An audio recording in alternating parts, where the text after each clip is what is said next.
본 방송에서 제공하는 투자 정보는 투자 판단에 대한 조언입니다.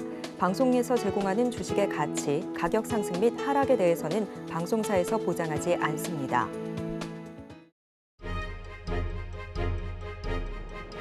실시간 정보 브리핑입니다. 미국 연준 기준금리 5.25에서 5.5% 유지, 연말까지 3회 금리 인하 예고.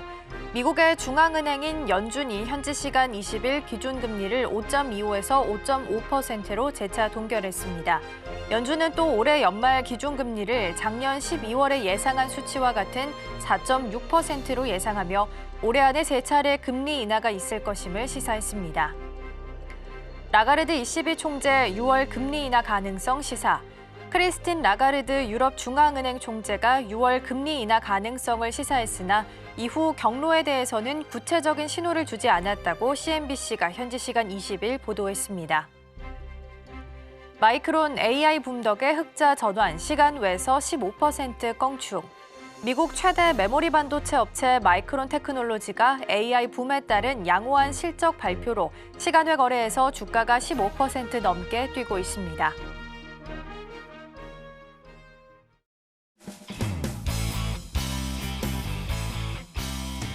시청자 여러분 안녕하십니까? 깊이 있는 인사이트로 여러분들의 투자를 잘 이끌겠습니다. 저는 강관우입니다. 어제 우리 시장 완전히 삼성전자의 날이었습니다. 엔비디아의 젠슨 황이 찬사를 보내면서 삼성전자 주가 그동안의 한풀이 모습을 좀 보여주고 있습니다. 외국인 기관이 아주 쓸어 담았는데요. 간밤에 마이크론 테크놀로지 또 실적이 좋았죠. 생각보다 좋으면서 흑자 전환을 이뤄냈습니다. AI 붐 때문에 HBM 관련 이런 실적이 아주 좋았기 때문으로 보입니다. 시간 내에서 지금 10% 중반대 강세를 보이고 있어서 오늘장 우리나라 시장 메모리 그리고 비메모리 쪽 반도체 전반적으로 좀 강세 출발이 기다려지고요. 간밤에 미국 FOMC에서 3번 정도로 금리 인하를 얘기를 확실하게 해주면서 간밤 3대 지수 모두 많이 올랐습니다. 특히 S&P 500은 사상 처음으로 5,200대를 돌파했습니다. 우리 시장 개장이 좀 기다려지는데 오늘도 저희 증시팔 함께 하시면서 알찬 정보 인사이트 많이 챙기시길 바라겠고요. 이제 강관우의 증시팔 시작합니다.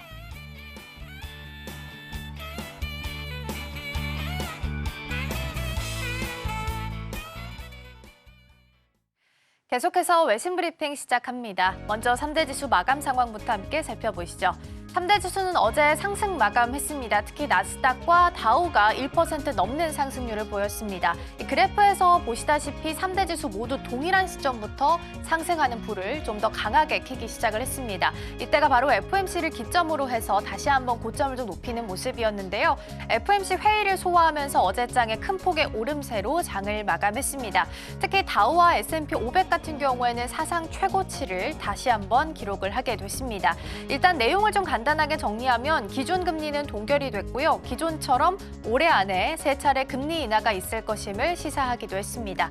자세한 내용은 뒤에서 짚어보도록 하겠습니다. 그리고 중국 증시도 잠시 짚어보고 갈 텐데요.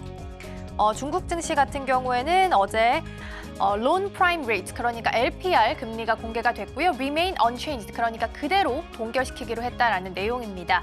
중국 중앙은행인 인민은행이 어제 시장의 예상대로 기준금리를 동결을 시켰습니다. 일반 대출의 기준이 되고 있는 1년 만기 LPR을 연 3.45%로 동결한다라고 발표했는데요.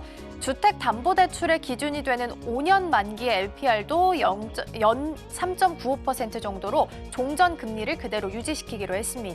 이와 관련해서 판공성 인민은행장은 현재 중국의 은행업 지준율이 평균 7% 정도인데 앞으로 이를 계속 인하할 여력이 여전히 남아있다라고 말을 했습니다.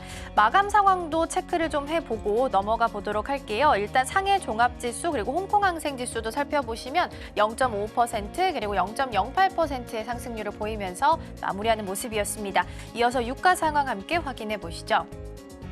WTI는 배럴당 81달러 선에서 하락 마감했습니다. 2% 안팎으로 크게 좀 빠지는 모습이었고요. FOMC 결과는 일단 크게 예상과 달라지지 않았기 때문에 유가에 미치는 영향은 좀 제한적이었습니다. 다만 차익 실현 매물이 좀 나오게 되면서 어제는 큰 폭으로 좀 밀렸다라는 부분 함께 확인하셔야겠습니다.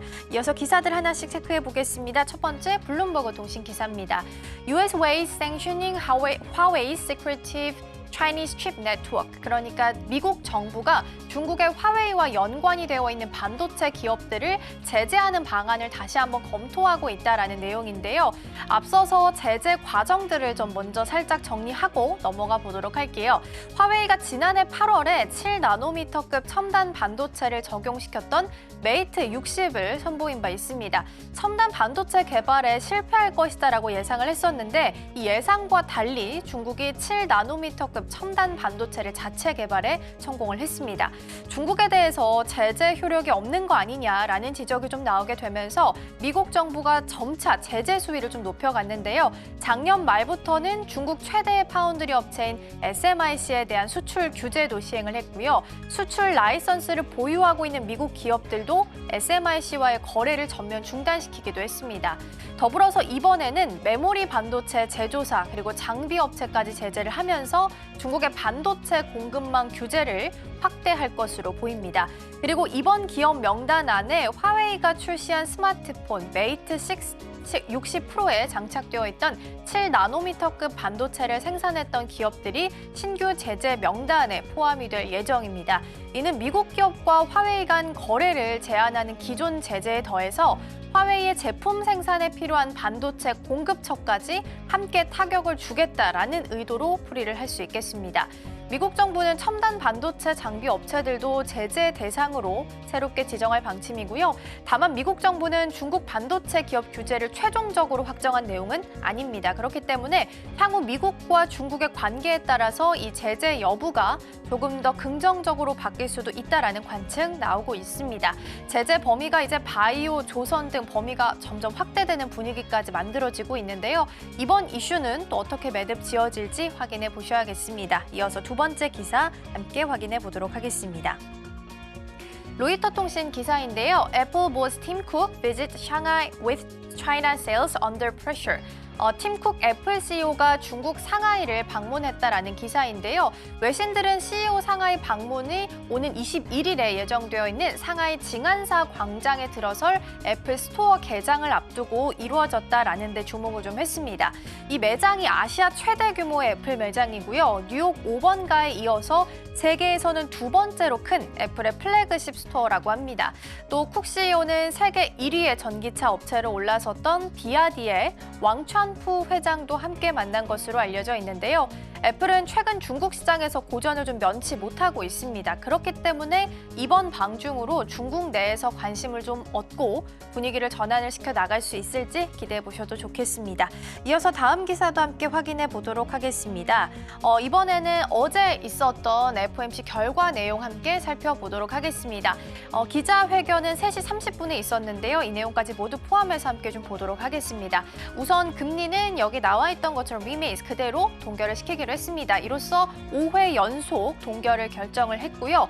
올해 말까지 3번 정도 금리를 내릴 것이다라는 부분을 시사를 했습니다. 사실 시장에서는 금리 2회 인하로 선회할 것이다라는 일각의 예상을 좀 갖고 있었는데 이를 뒤엎고 기존의 인하 속도를 유지하게 되면서 시장이 좀 환호를 하게 됐습니다. 그리고 시장에서 주목하고 있었던 것 중에 하나가 또 점도표였습니다. 점도표 부분의 첫 번째 부분이 2024년을 의미를 하는데요. 일단 점도표라는 건 회의에 참여한 연준 위원들이 자신이 예상하고 있는 금리 수준의 점을 찍는 걸 의미를 합니다. 그래서 연준의 금리 방향성이 어떻게 흘러갈 수 있을지 미리 좀 엿볼 수 있는 점도표인데요. 중간값을 좀 보자면 19명의 참가자 중에서 절반에 가까운 9명이 중간값을 선택을 했습니다. 가장 많은 위치하고 있는 부분이 이 중간값이고요. 9명이 선정을 했습니다. 하지만 그보다 좀 높은 전망치를 제시한 부분, 이 위쪽을 계산해 봤을 때도 총 9명이라서 9명입니다. 그런데 반면에 더 낮은 전망치를 제출한 사람은 딱 1명밖에 있지 않죠. 그래서 사실 금리 인하 횟수가 3회로 유지됐다라고 앞서서 말씀드리긴 했지만요. 매파적인 입장도 무려 9대 9였기 때문에 막상막하였다라고 볼 수 있겠습니다. 그래서 중간값에서 1명만 만약에 이탈을 했다 하더라도 올해 금리 인하 횟수는 2회로 줄어들 뻔했다라고 이해할 수 있겠습니다. 더불어서 기자회견 내용도 함께 살펴볼 텐데요. 연준은 최대 고용, 물가 안정 임무에 집중하고 있다라면서 파월 의장이 입을 뗐습니다. 현재는 상당한 진전을 이루고 있다라고 언급하기도 했는데요. 그러면서 파월 의장은 인플레이션 완화에 자신감을 보이기도 했습니다. 그래서 성장률 전망치는 올렸고요. 실업률 전망치는 낮추게 되면서 인플레이션은 다소 완화할 것이다라고 내다보기도 했습니다. 다만 지난 2개월 동안 울퉁불퉁한 인플레이션 지표를 받고 또 앞으로도 울퉁불퉁한 여정이 될 것이다라고 이야기하기도 했는데요. 또 과거의 통화정책 사례는 금리를 또 섣불리 내렸다가 다시 올리는 일이 있었기 때문에 이렇게 하지 않으려면 신중한 접근이 필요함을 가르쳐준다라고 덧붙이기도 했습니다. 그래도 시장에서는 FOMC 회의와 기자회견 이후 3대 지수, 금, 비트코인 모두 다 상승하게 되면서 맞물 랠리를 이어갔다라는 부분 함께 보시면 좋겠습니다. 이어서 전반적인 섹터별 움직임도 함께 확인해 보도록 하겠습니다. 3대 지수 모두 FOMC를 기점으로 상승하는 모습 보였고요. 특히 나스닥이 많이 올랐기 때문에 기술주를 중심으로 조금 더 초록빛이 강한 모습입니다. 먼저 인텔부터 확인해 보도록 하겠습니다. 0.36% 정도 강보합 수준이었습니다. 어제 저녁에 소식이 전해졌는데요. 미국 정부가 반도체법에 따라서 인텔에 최대 195억 달러, 한화로 약 26조 원을 육박하는 자금을 지원하겠다고 발표를 했습니다. 바이든 대통령은 현지 시간 20일 직접 이 내용을 발표할 계획인데요. 반도체법은 반도체 기업의 미국 내 설비 투자를 장려하기 위한 것이고요. 미국 정부는 미국에 투자한 삼성전자에게도 반도체법에 따라서 60억 달러, 한화로 약 8조 원 이상의 보조금을 지원하겠다라는 부분도 살짝 언급이 됐습니다. 이에 대한 발표는 이달 말쯤에 이루어질 것으로 전망이 좀 되고 있고요. 백악관은 바이든 대통령이 애리조나를 방문하는 동안 인베스트 인 아메리카 등 이렇게 국정연설에서 제기했던 주요 의제를 논의할 예정이다라고 이야기했습니다. 그렇기 때문에 어떤 이야기가 추가적으로 나오게 될지 지켜보셔야 될 것 같습니다. 이어서 테라파워 관련된 소식 만나볼 텐데요. 마이크로소프트의 창업자 빌 게이츠가 설립한 차세대 SMR 기업인 테라파워가 6월 내 미국 내에 첫 SMR 건설에 나설 예정이다라는 보도가 나왔습니다. 당국의 승인이 만약에 6월까지 나지 않다 하더라도 초기 공정은 상당 부분 핵 활동과 좀 무관해 있는 만큼 예정대로 공사를 좀 시작하겠다라는 구상을 내놓기도 했습니다. 테라파워 측은 2030년 완공 그리고 가동을 목표로 하고 있는 상황인데요. 지난해 11월에는 다른 미국 업체인 뉴스케일이 미국 내에서 첫 SMR 건설 계획을 취소를 한 바 있습니다. 뉴스케일 측은 비용 상승에 대응해서 전기요금 50% 인상을 제안을 했었지만 전력회사들이 이를 반대하게 되면서 결국에는 취소까지 이르게 된 건데요. 그래서 이번에 테라파워는 미국 정부로부터 해당 원자로 완공을 위해서 최대 20억 달러를 지원을 받기로 했다라는 부분 전달됐습니다. 이어서 치폴레 종목도 보도록 하겠습니다. 어제 정규장에서 3.4% 정도의 상승률을 기록을 했습니다. 치폴레 같은 경우에는 미국의 멕시코 음식 체인 업체인데요. 치폴레가 미국 증시 사상 최대인 50대 1 비율로 주식 분할을 추진할 예정입니다. 회사 측은 보도자료를 통해서 이번 주식 분할이 회사 창립 이후에 30년 만에 처음 있는 일이다라고 이야기하기도 했습니다. 치폴레는 6월 6일에 연례 주주총회에서 이 분할 결정에 대한 주주들의 승인을 받을 예정이고요. 만약에 승인이 된다면 주주들은 같은 달 18일 보유 주식당 49주를 추가로 받게 될 예정입니다. 그리고 분할된 주식은 6월 26일부터 거래가 시작될 수 있다라는 부분 함께 챙겨드립니다. 이어서 마이크론 함께 보도록 하겠습니다. 장 마감 후에 실적이 발표됐습니다. 그래서 실적을 기다리면서 정규장에서는 2.3% 정도 상승했는데요. 실적을 확인한 후에 애프터마켓에서 무려 16.8%, 17%에 가까운 상승률을 기록을 했습니다. 실적 발표된 내용 살펴보겠습니다. 매출은 58억 2천만 달러, 작년에 36억대보다 좀 확대가 됐고요. 예상치를 웃돌기도 했습니다. 순이익도 7억 9천만 달러고요. 작년에 23억 순손실이었는데 여기서 흑자 전환했다라는 부분도 유의미했습니다. EPS 같은 경우에는 42센트, 예상치였던 25센트보다 아주 큰 폭으로 상회를 하는 모습이었습니다. 가이던스도 모두 예상치를 상회를 했습니다. 그러면서 시간 외에서 급등하는 모습을 보였습니다.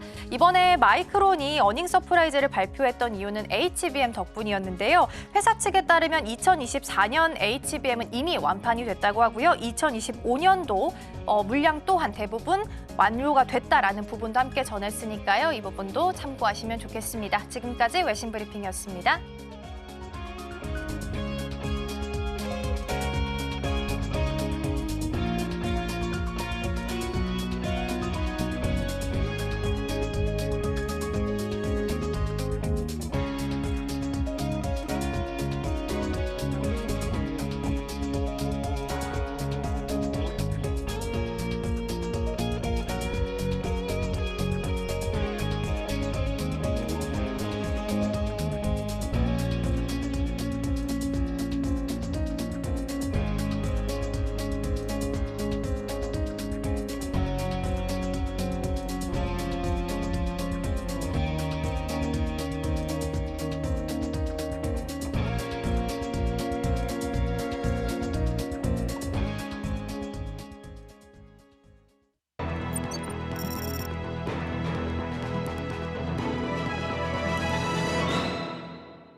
네, 전문가들은 장 시작 전 어떤 이슈를 가장 눈여겨볼까요? 오늘의 일면에서 함께 살펴보도록 하겠습니다. 먼저 오늘의 주제, AI 서버 시키는 액침 냉각 부상 활짝 웃는 GST 함께 살펴보도록 하겠습니다. 헤드라인 풀어주실 분이죠. 위즈웨이브 이권희 대표 자리해 주셨습니다. 대표님 어서 오세요. 네, 안녕하세요. 네, 요즘 시장에서 액침 냉각이라는 키워드가 또 자주 들리고 있는 것 같습니다. 그렇다면 정확하게 어떤 역할을 하는 건지, 어떤 원리로 이루어지는 건지 궁금하거든요.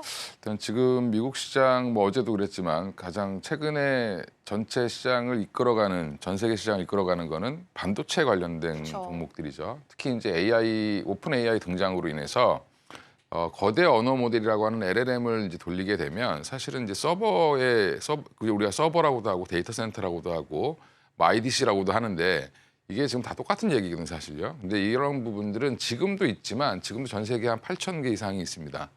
이 서버들이 이제 과부하가 걸릴 수 있다라는 부분이 문제거든요. 이제 항상 AI 검색을 해서 바로바로 답해주고 하려면 연산을 빨리 해야 되는데 그럼 열이 더 많이 발생이 되고요. 이번에 이제 엔비디아의 발표도 보면 그런 얘기들이 계속 나오고 있는 상황이고 그래서 순행식을 쓴다든지 여러 가지 방법을 쓰는데 기존에는 이제 데이터 센터 서버룸 같은 데 들어가 보시면 이렇게 좀 에어컨 틀어놓고 계속 열을 식힙니다. 열을 안 식히면 서버가 제대로 작동을 안 하겠죠. 그러니까 이제 컴퓨팅을 제대로 못 하는데 그 부분을 기존에 공냉식이나 순행식을 썼던 부분들을 이제는 액침 냉각이라는 방법을 써야지만 될 거다라고 지금 예측을 하고 모든 기업들이 준비를 하고 있고요. 그래서 지금 이 방식이 아마 도입될 가능성이 높다라고 지금 하면서 지금 연구 개발이 계속 이루어지고 있는 상황인데 액침 냉각은 뭐냐면 한마디로 반도체 서버 자체를 컴퓨터 자체를 액체에다가 담그는 겁니다. 그래서 아예 그냥 컴퓨팅을 하는 과정에서 계속 이걸 열을 식혀주는 건데 GST 관련된 뉴스도 결국엔 무슨 말이냐면 이 회사가 그 기술을 개발하고 있고 두 가지 방법이 있는데 이 두 가지 방법 모두 다 지금 첫 번째 방법은 이미 개발을 완료하고 실험을 하고 있고요. 데이터 센터에 적용을 해보고 있고 두 번째 방법도 조금 더 어려운 방법인데 지금은 개발 중이다라고 얘기를 하고 있습니다. 그리고 이제 관련돼서 이 액체도 되게 중요한데 이게 비전도성이어야 되고 전기가 통하면 안 되죠. 물에다 담그면 당연히 망가지겠죠.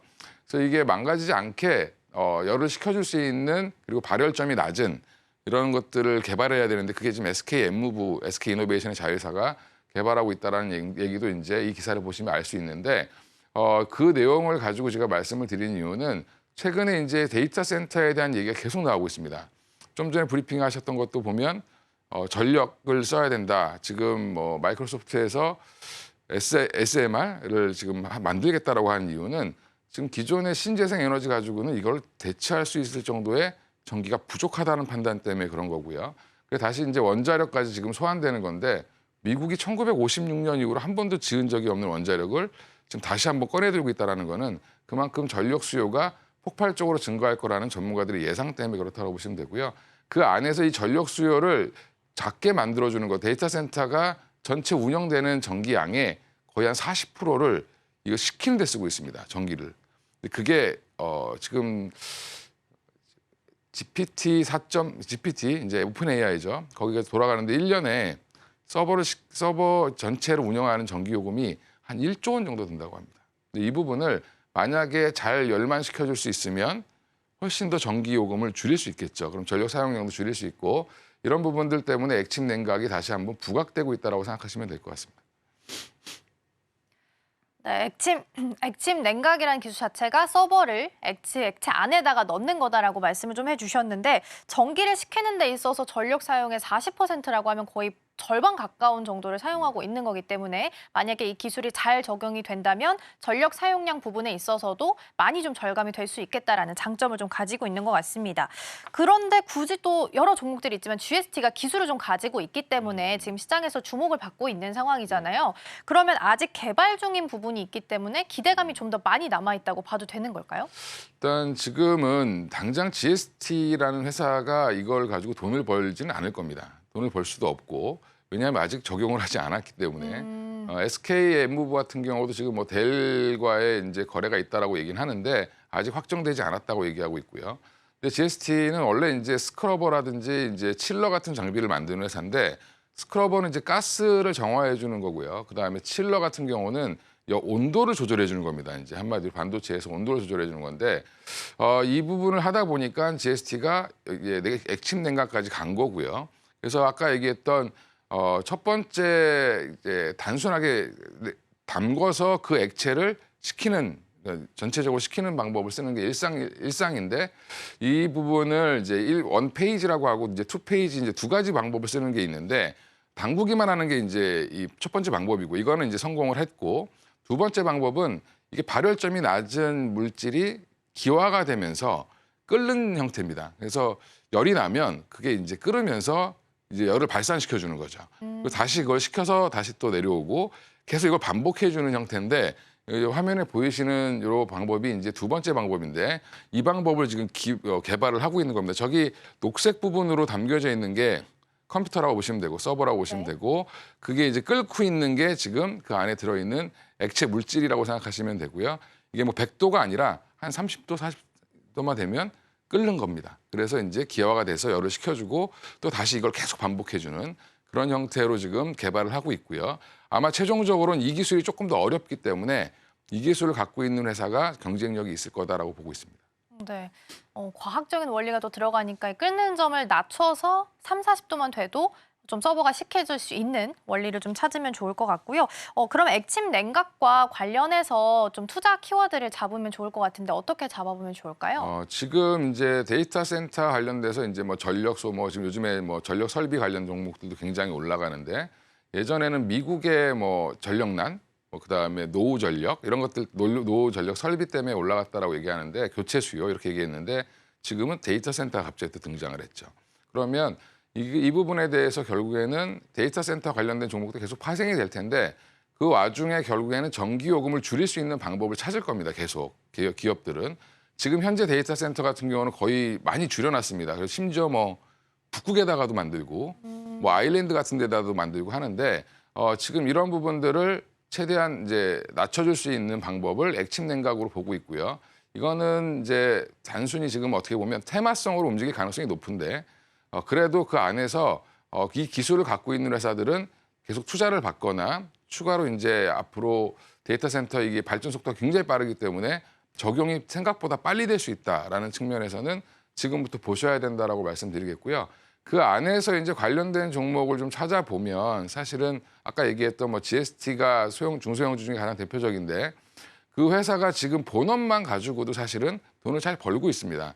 그리고 이제 칠러라든지 그다음에 아까 스크러버로 돈을 많이 벌고 있는데 특히 이제 칠러가 돈을 좀 많이 버는 장비이기 때문에 이 장비를 지금 TSMC에 넣기 위해서 굉장히 노력을 하고 있고요. 비중도 좀 높이겠다라고 얘기하고 있는데 이 액침 냉각까지 붙는다라고 하면 성장 가능성까지 붙는다라고 하면 밸류에이션이 한 번 더 업될 가능성이 있고 최근에 좀 많이 올라온 이유도 그런 거 있다라고 보시면 되고요. 일단 그래도 여전히 실적 대비해서 지금 PER이 그닥 높진 않다. 지금 많이 올라왔음에도 불구하고 그러면 조금 더 주가는 조정 시마다 매수 관점으로 보셔도 괜찮을 것 같고요. 그 외에 뭐 K엔솔이라는 종목도 있고 그다음에 SK이노베이션도 지금 이 물질을 개발하고 있습니다. 그래서 GST도 마찬가지로 SK와 협력을 하지 않으면 이 안에 들어가는 액체를 본인들이 만들 수는 없기 때문에 그런 부분들을 조금 더 보시면 좋을 것 같고요.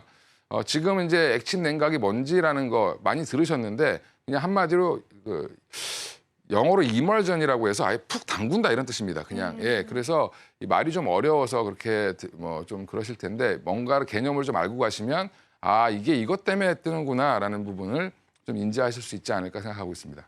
맞아요. 액침 냉각이라는 단어가 좀 어려워서 오늘 좀 쉽게 좀 이해할 수 있을 것 같아요. 서버를 액체에 담근다 이렇게 이해하시면 좋을 것 같고요.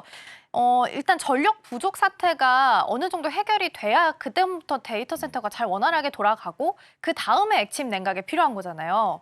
그렇게 되면 섹터별로 좀 봤을 때 만약에 전력이나 원전주들이 먼저 움직이고 나서 그 다음에 액침 냉각이 움직이게 될지 아니면 그냥 따로따로 개별적으로 움직이게 될지. 동시에 같이 갈 가능성이 높고요. 이제 전기 발전소를 짓는다는 거는 아까 사실은 빌 게이츠도 정부의 허가를 받는데 어렵다고 하잖아요. 네, 맞아요. 그러니까 그만큼 이제 미국 입장에서는 원전을 만드는 걸 굉장히 부담스러워하고 있습니다. 그리고 사실 SMR 자체가 딱 이렇게 효율성으로는 별로 안 좋습니다. 전기 단가가 높기 때문에 그런데 이런 부분들 보면 발전소를 더 짓는 것보다는 소비를 줄이는 게 중요하죠. 그래서 지금 반도체도 저전력 반도체로 계속 가고 있고요. 열을 조금만 내려고 하고 있고 전기 소모를 줄이려고 노력하고 있는 거고 또 하나 지금 데이터 센터 자체도 이제 이거의 열 자체 쓸데없는 전기 요금을 안 나가게 만들려고 지금 노력하고 있다. 그러니까 이 부분이 사실은 더 먼저 돼야 된다라고 보고 있고요. 그러면 총 소비량이 느는 부분들이 좀 줄겠죠. 그렇게 되면 사실은 발전소를 2개 지을 거 하나만 지어도 되는 그런 형태이기 때문에 사실은 액침 냉각 단순하게 생각해 보시면 액침 냉각을 쓰는 게 빠를까요? 아니면 발전소를 짓는 게 빠를까요? 액침 냉각을 먼저 쓰는 게 좀 그렇죠. 더 빠르겠죠. 그러면 이게 더 빨리 보급될 가능성이 있다라고 보고 있습니다. 네, 앞서서 이제 주목해보면 좋을 종목들 언급을 좀 살짝 해주시긴 했는데 정리해보자면 좀 수혜받을 종목들 다시 한번 좀 언급해 주시면 어떤 게 있을까요? 지금은 뭐 앞으로 관련된 종목들이 계속 늘어날 걸로 보는데요. 지금은 이제 눈에 딱 띄는 종목은 지금 뭐 페이지 1, 페이지 2를 다 개발하고 있는 2까지 개발하고 있는 GST가 가장 대장인 것 같고요. SK이노베이션도 같이 이제 볼 수 있는데 SK이노베이션이 액침 냉각만 가지고 올라가기에는 너무 큰 기업이죠. 그래서 사실은 SK이노베이션이나 이런 부분은 조금 좀 길게 보셔야 될 것 같고 관련주로 이제 본다라고 생각하시면 될 것 같고요. K엔솔도 이걸 하고 있다라고 얘기를 하고 있습니다. 그래서 K엔솔도 원래는 이제 클린룸이라든지 드라이룸 같은 이제 반도체 처음에 만들 때 그거를 구성해 주는 회사인데 그러다 보니까 이게 같이 이제 데이터 센터 같은 경우도 같이 구축할 수 있습니다. 그래서 구축할 때 본인들도 그걸 하겠다라고 하고 있는 상황이어서 이 종목도 앞으로 뉴스라든지 기업 내용을 조금 더 보시면 좋을 것 같습니다. 네, 일단은 대장주로 GST 언급을 좀 해주셨고요. SK이노베이션은 조금 더 길게 보고 갈 것, 그리고 K엔솔 같은 경우에 후발주자로서 조금 더 주목해보시면 좋지 않을까 싶습니다. 오늘 도움 말씀은 여기까지 듣도록 하겠습니다. 대표님 고맙습니다. 네, 감사합니다.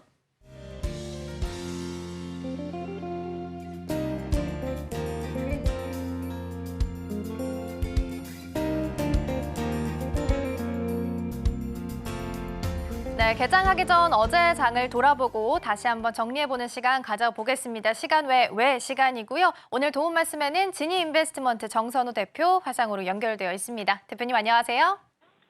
예, 안녕하세요. 네, 좋은 아침입니다. 먼저 급등 종목부터 살펴볼게요. 탑5 종목과 오늘장에서 추가적으로 조금 더 보면 좋을 종목 어떤 종목 있을까요?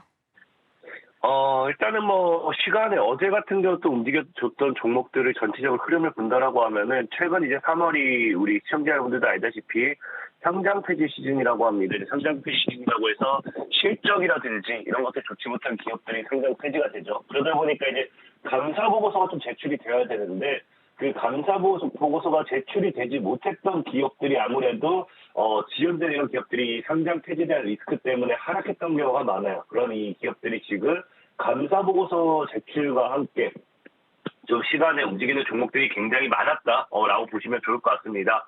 그래서 오늘 움직였던 이제 탑5 종목을 본다라고 하면은 맨 처음으로 이제 SU 홀딩스라는 종목을 볼 수 있어요. SU 홀딩스도 보면 아시겠지만 자, 기본적으로 일단 환기 종목이고 뭐 이런 종목들은 이 리스크가 당연히 생길 수밖에 없습니다. 그러다 보니까 월봉이나 뭐 이런 것들 봤을 때 전체적인 실적이 좋지 못하죠.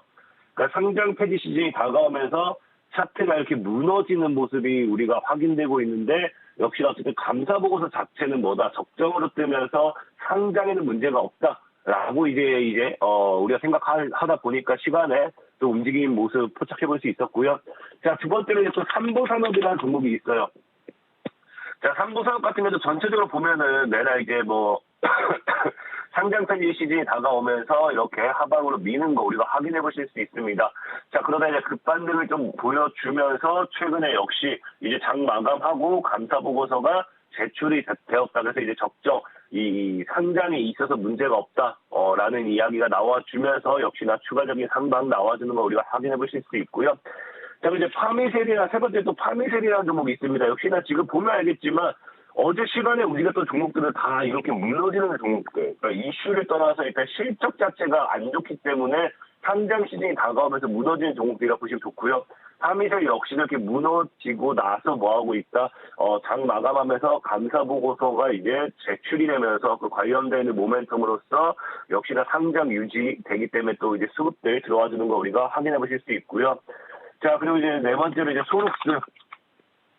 자, 소록스 같은 경우는 최근에 이제 사실 뭐 원전 관련되는 모멘텀, 다시 좀 살아나다 보니까 원전 관련되는 이슈로 올라가는 부분도 없지 않아 있습니다. 하지만 이 원전에다가 이제 또 우리가 기름을 들이부는 게 또 뭐다? 지금 보면 알겠지만 이런 식으로 이제 연초에 완전 크게 상승했다가 이제 3월이 다가오고 이제 이렇게 완전 죽여버렸거든요.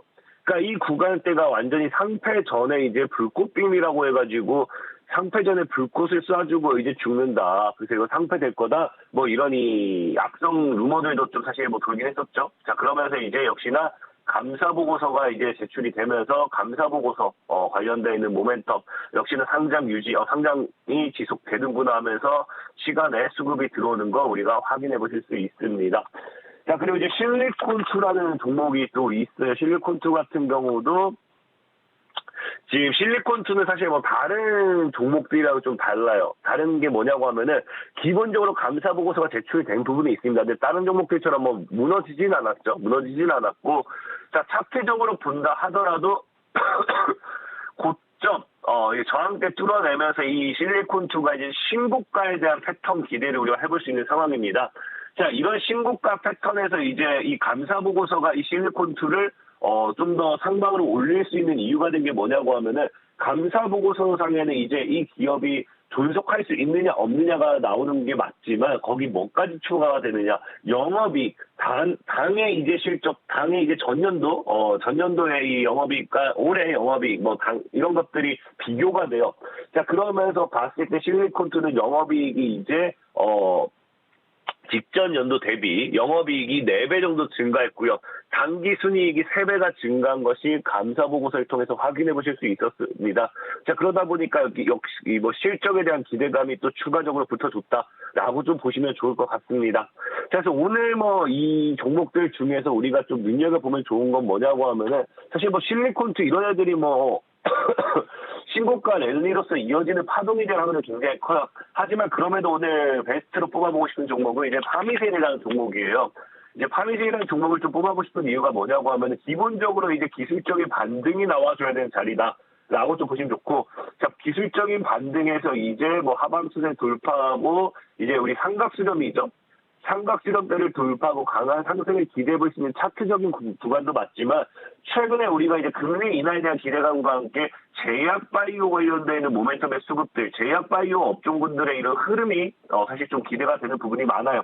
그래서 파미셀이라는 종목이 앞으로 향후 제약바이오 관련되어 있는 모멘텀의 종목들이 함께 움직여준다라고 하면은 강한 상방을 노려볼 수 있지 않을까 좀 말씀을 드리면서 오늘 베스트로는 파미셀이라는 종목도 보셨으면 좋겠다 말씀을 드리겠습니다. 네, 일단 급등 탑5 종목들은 3월에 상장 폐지 시즌이기 때문에 이걸 좀 안심시킬 수 있는 종목들이 좀 탑5에 이름을 올렸고요. 오늘장에서 추가적으로 파미셀 보자라고 언급해 주셨습니다. 차트상으로 기술적 반등이 나올 수 있는 자리에 있고 제약 바이오 쪽에 수급이 들어온다면 상방이 좀 열려 있다라는 부분 함께 짚어주셨으니까요. 오늘장에서의 흐름 함께 보시면 좋겠습니다. 반대로 급락했던 종목들도 살펴보도록 하겠습니다. 추가적으로 오늘장에서 유의해서 볼 종목이 있다면 어떤 종목이 있을까요? 일단은 뭐 오늘장에 또 하락했던 종목이 뭐 공시를 통한 뭐 이런 발표다라고 좀 보면 좋지만 여기 또 추가적으로 뭐가 있느냐. 자, 아까 앞에 이제 감사보고서가 제출이 되면서 상승하는 종목이 있었다라고 하면은 감사보고서도 제출되면서 하락하는 종목들도 있었습니다. 그렇기 때문에 전체적인 공시에 따른 이런 주가 변동이다 좀 보시면 좋을 것 같고요. 자, 지금 이제 그래서 우리가 또 첫 번째로 보면 좋은 게 이제 화천기계라는 종목이에요. 화천기계는 이제 어제도 얘기했는데, 자, 어제 같은 경우는 전날에 시간에 빠졌던 이유가 단기과열 지정 예고라고 말씀을 드렸고, 예고였고요. 지금 이제 오늘 같은 경우는 어제장 이제 또 이제 시간에 빠진 이유가 단기과열 종목으로서 지정이 돼 버렸습니다. 단기과열 종목으로서 지정이 돼 버리면은 우리 단타 짧게 치고 빠지는 그런 수급들이 사실상에 매매를 할 수가 없어요. 30분마다 체결되기 때문에 리스크 관리가 안 되니까 그런 이 단타로 들어왔던 이런 단기적인 물량들이 당연히 시간에 나올 수밖에 없다라고 좀 보면 좋을 것 같고요. 자, 그리고 이제 에이프로젠. 자, 에이프로젠 같은 경우도 시간에 이제 하락이 나와줬는데, 이제 화천기계는 아까 앞서 얘기했던 것처럼 단기과열 종목 지정이었고요. 에이프로젠은 지정 예고입니다. 오늘장에 추가적인 급등이 나와준다고 하면은 이 종목도 단기과열 장치에 걸릴 수밖에 없습니다. 그렇기 때문에 에이프로젠이라는 종목 또 추가적인 하락이 나와주는 거 우리가 확인해 보실 수 있다라고 보면 좋을 것 같고요. 자, 그리고 이제 아까 앞서 얘기했다시피 감사보고서를 통한 상승이 있었다라고 하면은 감사보고서를 통한 하락도 있었다 말씀을 드렸죠. 자, 그 하락이 나온 게 무엇이냐를 보면은, 자, 명문제약이라는 종목이에요. 자, 명문제약 같은 경우는 사실 뭐 차트적으로도 굉장히 뭐 바닥이기도 하고 뭐 문제될 건 없다고 생각하지만 이 명문제약은 이 제약주들의 고질병입니다. 여러분들이 제약주를 까보면 아시겠지만 제약 바이오 기업치고 실적이 사실 좋은 기업은 없어서 저는 문제가 될 게 없다고 생각하지만 그럼에도 명문제약이 이제 감사보고서를 통해서 무엇이 이제 문제가 되느냐. 영업이익이 작년 대비, 그러니까 전년 대비 2022년도 대비겠죠. 2022년도 대비 2023년도에 감사보고서를 봤더니 영업이익이 어떻게 되느냐. 마이너스 85%가 줄어버립니다. 그러니까 굉장히 많이 준 거예요. 반토막도 아니고 마이너스 85%가 아니라 85% 하락이 나와버리죠. 그러니까 85% 정도の하락이 나와버리다 보니까 사실상에 굉장히 실적 악화에 대한 우려가 심하다라고 좀 보시면 좋은 거고요. 자, 그거와 이제 별개로 이제 명문제약 말고 이제 또 광명전기라는 종목. 광명전기 같은 경우도 뭐 사실 차트적으로 봤을 때 전혀 문제될 부분도 없고 시장에서 이슈적인 부분도 문제될 건 없다고 생각하지만 역시 시간에 하락을 유도한 이유가 아까 얘기했다시피 명문제약 같은 경우는 영업이익이 85% 줄었다라고 하면은 광명전기는 영업이익이 준 거를 떠나서 어디까지 가버리느냐? 적자 전환을 해버려요. 적자 전환. 그러니까 우리가 이제 적자를 전환한다는 거는 이 기업이 아무래도 실적이 너무 많이 안 좋다라는 거고 우리가 이 실적 관련되어 있는 모멘텀의 종목들을 매매하는 데 있어서 적자 기업에 대한 리스크 이런 것들은 좀 아무래도 많겠죠. 그래서 광명전기라든지 명문제약은 앞서 시간의 급등주와는 다르게 감사보고서를 통한 실적이 너무 안 좋게 나온 부분 그것이 리스크가 돼서 시간에 빠진다라고 좀 보면 좋을 것 같고요.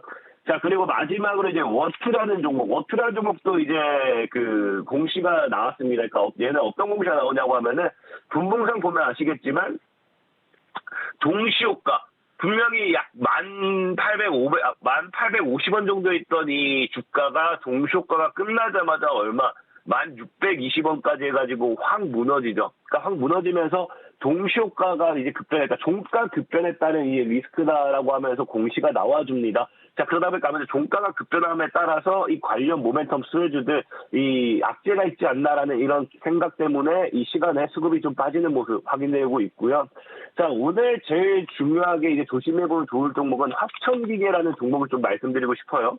화천기계는 일단 지금 단기 과열이 걸렸기 때문에 이제 매매하는 데 있어서도 리스크가 있다라고 좀 말씀드리고 싶지만 제일 큰 리스크는 뭐다? 지금 보면 알겠지만 주가가 이미 과거에도 7,000원대에서 무너졌고요. 7, 8,000원대에서 무너졌어요. 그러니까 이게 고점이 1,000원씩 올라갔습니다. 7,000원, 8,000원, 그리고 이번에 얼마 9,000원이거든요. 그러니까 여기서 또 무너지게 되면은 다시 3,000원까지 내려오게 되겠죠. 그러니까 굉장히 리스크가 큰 자리이기 때문에 굳이 하청기계라는 종목을 매매하기보다는 좀 조심하셔라 말씀을 좀 드리겠습니다. 네, 마찬가지로 감사 보고서를 제출하면서 오히려 좀 주가가 하락했던 종목들 위주로 탑5 이름을 올렸고요. 화천기계 같은 경우에는 단기 급등에 따라서 리스크 관리가 필요한 종목이니까요. 오늘 장에서도 흐름 유의 깊게 보시면 좋을 것 같습니다. 오늘 도움 말씀 여기까지 듣도록 하겠습니다. 대표님 고맙습니다.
목요일 아침 8시 반 지나고 있습니다. 오늘도 센티멘탈, 펀더멘탈 힘차게 출발해 보겠습니다. 오늘은 센티멘탈로 돌아온 왕이죠. 삼성전자, 펀더멘탈로 코스맥스 이렇게 두 종목 되겠습니다. 자, 삼성전자 바로 보겠습니다. 차트를 보시면은 제일 밑에 있는 파란 줄이 삼성전자입니다. 여러분들을 가지고 인고의 지금 고통의 시간을 오랫동안 보내신 삼성전자인데요. 어제는 5% 중반대 아주 폭등세를 보였습니다. 반면에 SK하이닉스는 오히려 마이너스로 물러났어요. 그러니까 두 주식 간의 격차가 8%, 9% 하루 만에 이렇게 확 시총 차이가 지금 벌어져 버렸습니다. 무슨 일이 생겼을까요?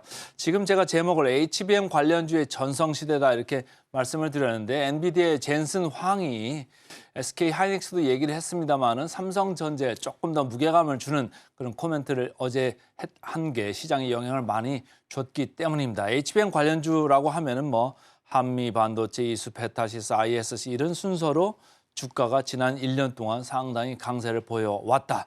그러나 삼성전자는 상당히 소외돼 있었다. 이런 점을 말씀을 드리고 싶은데 젠슨 황이 어제 한마디 했습니다. 그래서 GPU에 탑재 가능한지 삼성 제품을 테스트 중에 있다. 근데 삼성 쪽 에서는 이미 공급을 하고 있다. 이런 얘기도 일부 보도에서 나오고 있거든요. 그러니까 의견이 좀 이 말이 좀 엇갈리고는 있는데 어쨌든 삼성에서 퀄 테스트라고 합니다. 그러니까 품질 테스트를 지금 진행하고 있는 것은 맞다. 그래서 삼성 쪽에서 앞으로 조금 HBM 관련해가지고 더 공급량이 많아지는 거 아니냐. 그런 기대감이 어제 시장에 갑자기 이렇게 많이 들어왔다. 이렇게 보시면 되고 삼성에 대해서 이렇게 얘기를 했습니다. 매우 비범한 기업이다. 기대가 크다. 그러니까 주가가 이렇게 튈 수밖에 없었습니다. 그래서 어제 무슨 일이 있었다고 그랬죠? 삼성전자하고 하이닉스의 주가 향방이 완전히 갈렸습니다. SK하이닉스 최근에 고점을 치고 조금 내려오는데 어제도 주가가 좀 더 추가로 밀렸는데요. 삼성전자는 오히려 고개를 좀 들었습니다. 그래서 7만 5천대 이상으로 올라와가지고 자 9만 전자 가는 거 아니냐, 10만 전자 가는 거 아니냐 이런 기대감이 이제 시장에 들어올 것 같습니다. 그래서 제가 삼성전자를 오랜만에 좀 골라봤는데요. 삼성전자, DS투자증권 이렇게 봅니다. 업황 개선 구간에 지금 들어가서 매력이 있다. 1분기에 낸드 가격이 한 20% 정도 올라가고 D램 가격도 올라갑니다. 근데 D램, 낸드 할 것 없이 1분기에 추락, 그냥 볼륨으로 봐서는 그렇게 좋지가 않아요. 다 마이너스권이에요. 마이너스권인데 가격이 올라가는 효과가 있기 때문에 그나마 좀 낫다 이렇게 생각을 하시면 좋고 D램에서는 1분기에 이제 이익이 날 것 같습니다. 1조 원 넘게 이익이 날 것 같은데 이 낸드 쪽이 여전히 뭐 한 0.7조 원 정도 마이너스가 날 것 같고 비메모리 쪽도 아직까지 수율이 올라왔다는 소리가 없지 않습니까? 그래서 비메모리 쪽도 한 0.8조 원 정도 적자가 날 것 같습니다. 그래서 그 전체적으로 반도체 쪽에서는 조금 소폭 2, 3천억 흑자 나는 정도로 이렇게 날 거는 같습니다만은 아무래도 이제 핸드폰 있는 무선 통신 사업부 이쪽에서 계속적으로 캐시카우 역할을 하고 있기 때문에 1분기에 어쨌든 바닥으로 해가지고 2분기 정도로 가면서 이제 재고주 정도 있고 하면은 점점 좋아지는 사이클로 들어가는 거 아니냐 이런 생각을 하면서 지금 얘기를 하고 있는 겁니다. 자, 어제 주가를 보시면 상당하죠. 이렇게 시총이 큰 회사의 주가가 하루에 5% 중반 올랐다 어마어마한 겁니다. 거래량도 보시면요.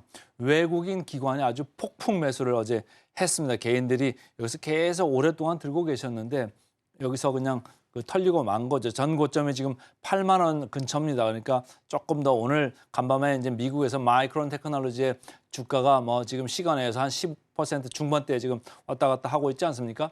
지금 보면은 거기도 HBM 관련해 가지고 벌써 내년도까지 지금 다 오더가 지금 다 지금 소화를 하기도 힘들다 이런 얘기가 지금 나오고 있잖아요. 그러니까 관련해서 오늘도 우리 반도체 주가가 조금 추가적으로 강세를 보일 수도 있겠다. 아무래도 마이크론하고 뭐 삼성전자, SK하이닉스 전 세계 디램 만드는 데가 3개밖에 없기 때문에 한쪽이 이렇게 10% 중반대로 3개 올라가면 어제 우리가 뭐 올라갔다고는 하지만은 조금 더 추가적으로 상승을 볼 수도 있겠다 이런 생각입니다.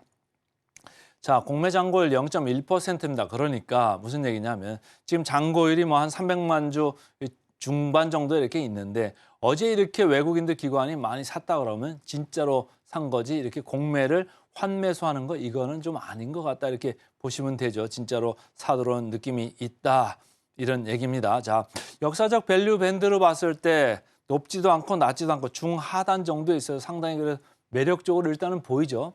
근데 이제 절대적인 그림은 조금은 다릅니다. 근데 어쨌든 피크로 올라갔을 때는 뭐 PBR 기준으로 2배 정도까지도 2.1배 정도 터치했던 삼성전자입니다. 그리고 지금 현재 SK하이닉스도 지난번에 제가 계속 말씀을 드렸는데 SK하이닉스는 밸류에이션이 이미 PBR 기준으로 2.0배를 넘어갔었습니다. 그러니까 상당히 높은 부분에서 지금 고점을 맞고 내려오는 반면에 삼성전자는 여전히 역사적 밸류 밴드 기준으로만 보면 중하단입니다. 그러나 절대적 기준 한번 볼까요? 절대적으로 포워드 PR 13.3배 SK하이닉스보다 조금 더 높습니다. 15.4배. 아까 1분기 제가 영업실적 얘기할 때 반도체 부분에서 겨우 2천억에서 3천억 정도의 소폭 흑자에 불과할 거다 이렇게 얘기를 해드렸는데 아직도 반도체 부분에서 적절하게 나오는 게 아니죠. 이쪽에서 만약에 이익이 상당하게 나온다 그러면 이 15.4배가 훨씬 좀 밑으로 보일 텐데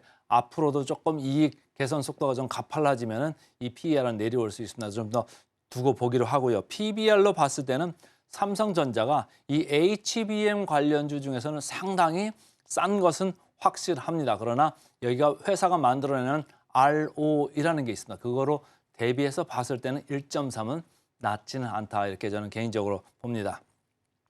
자, 목표가 상향 후에 삼성전자 유지를 하고 있고요. 목표가 대비 한번 볼까요? SK하이닉스는 20% 남아 보이는데 삼성전자는 23% 정도 보이고 있습니다. 그래서 오늘은 어제 폭풍 매수를 보인 삼성전자 오늘 센티멘탈 주식을 먼저 말씀을 드렸습니다.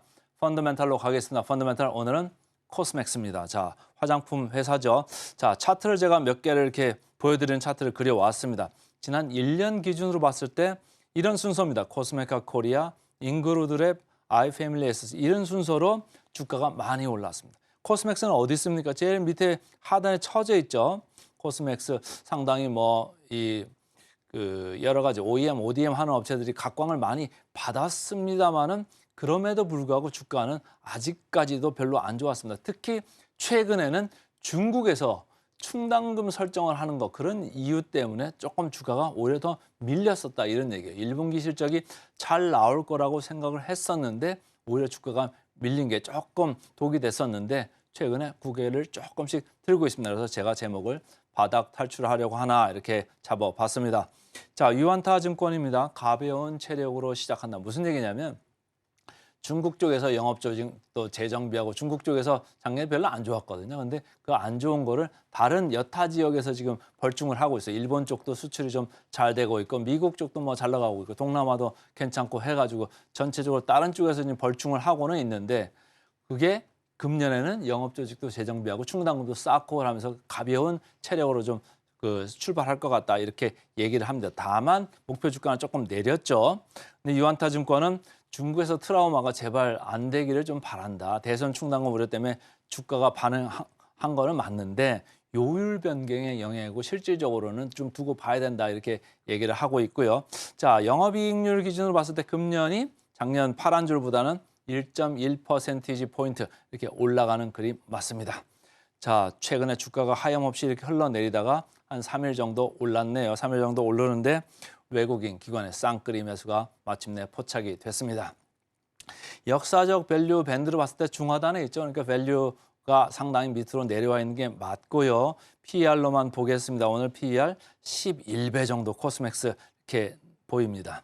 자, 최근에 목표가 그 충당금 그런 이슈 때문에 조금 하향은 됐는데 그렇지만은 아까 얘기한 대로 PER이 좀 낮기 때문에 목표가 대비해서 조금 그 여유를 두고 보셔도 좋다 이런 생각이고 괴리율 마지막으로 체크해 보겠습니다. 44% 보이네요. 그래서 오늘은 센티멘털로 삼성전자, 펀더멘털, 코스맥스 두 종목 말씀을 드렸습니다. 네, 어제 뉴욕 증시는 3대 지수 모두 사상 최고치를 기록하면서 마무리했습니다. 오늘의 일면에서는 AI 서버를 시키는 액침 냉각 관련주들 함께 좀 살펴봤고요. 센티멘탈 종목으로는 삼성전자, 펀더멘탈 종목으로는 코스맥스 함께 살펴봤습니다. 네, 저희가 준비한 소식은 여기까지입니다. 저희는 증시 구로 잠시 후에 돌아오도록 하겠습니다. 시청해주신 여러분 고맙습니다.